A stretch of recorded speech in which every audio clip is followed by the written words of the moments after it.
जादुई रहस्य, भूल भुलैया का खजाना। यह कहानी है राघव की, जो रोमांच पसंद करता था।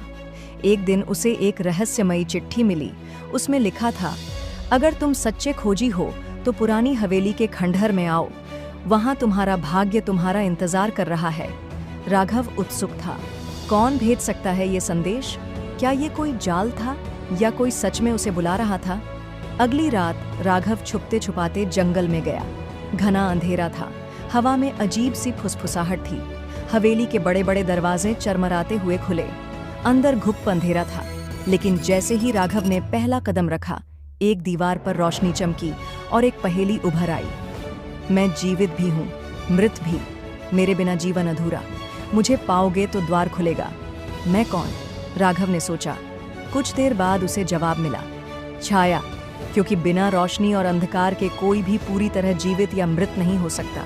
जैसे ही उसने जवाब दिया, दरवाजा खुद ब खुद खुल गया। राघव अंदर गया, लेकिन यह कोई साधारण रास्ता नहीं था।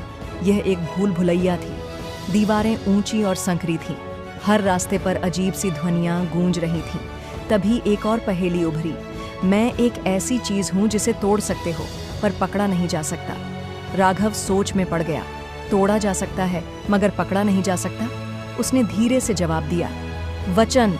दीवारें हिलने लगीं और एक गुप्त रास्ता खुल गया। राघव आगे बढ़ा तो उसने एक कमरे में एक चमकता हुआ बक्सा देखा। शायद यही था खजाना। लेकिन जैसे ही उसने बक्से को छूना चाहा, आखिरी पहेली गूंज उठी। जिसके पास ज्यादा हो वो उसे खो देता है, जिसके पास कम हो वो उसे बचा लेता है। बताओ क्या है? राघव मुस्कुराया और तुरंत जवाब दिया, धैर्य। बक्सा खुल गया, लेकिन उसके अंदर सोना या हीरे नहीं थे। वहां सिर्फ एक आईना रखा था। जैसे ही राघव ने उसमें देखा, आईने से एक गहरी आवाज आई, सबसे बड़ा खजाना ज्ञान और धैर्य है। जिसे ये मिल जाए वही सच्चा विजेता है। अचानक हवेली गायब हो गई और राघव खुद को फिर से जंगल में खड़ा हुआ पाया। उसे अब समझ आ गया था, लालच में कुछ नहीं मिलता। असली खजाना दौलत नहीं, बल्कि सीखने और समझने की शक्ति है। सीख, धैर्य और ज्ञान ही सबसे बड़ा खजाना है। जो इन्हें समझे वही असली विजेता है।